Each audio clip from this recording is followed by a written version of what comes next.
Coming up in our next hour, our state's population is growing again for the first time in 3 years.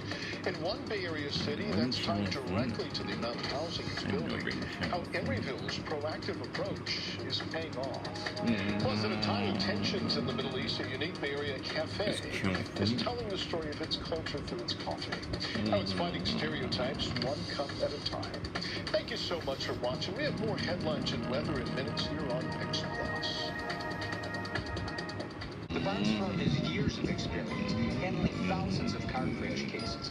We will give you the support you need and help to get the best result possible.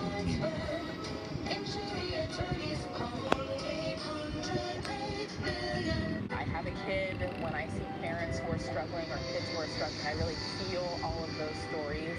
The Late News with Sarah Dachi, tonight at 11. Good evening, I'm Devin Feely. Your stories tonight on the Primetime edition. People want to come live there, you build housing, you build, and then businesses want to come, and it creates a positive feedback loop. In an age of not in my backyard, one Bay Area city has stood out for saying yes to more housing.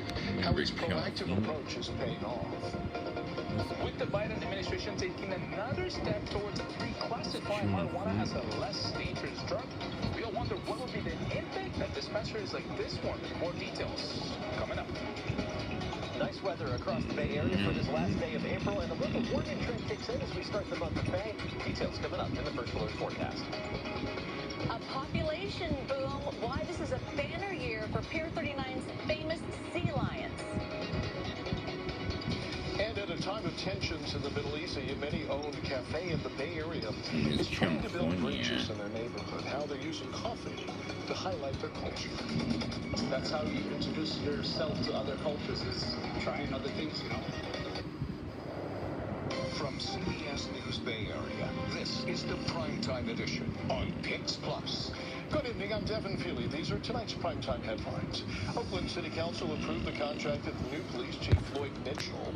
Mitchell is expected to receive $365,000 a year. He's on a 3-year contract that starts in June. Mitchell said that he would bring change to the city when Mayor Shengtao introduced him last month.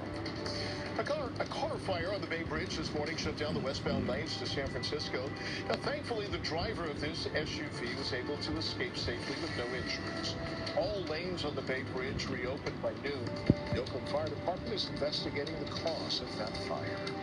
Another round of layoffs announced at Tesla. The Chronicle reports that it involves a supercharger team and 2 executives. Around 500 employees will be let go, including the senior director of the supercharger division and new vehicles program. Now, this comes after Tesla announced plans to lay off around 14,000 workers, including 2,700 in the Bay Area.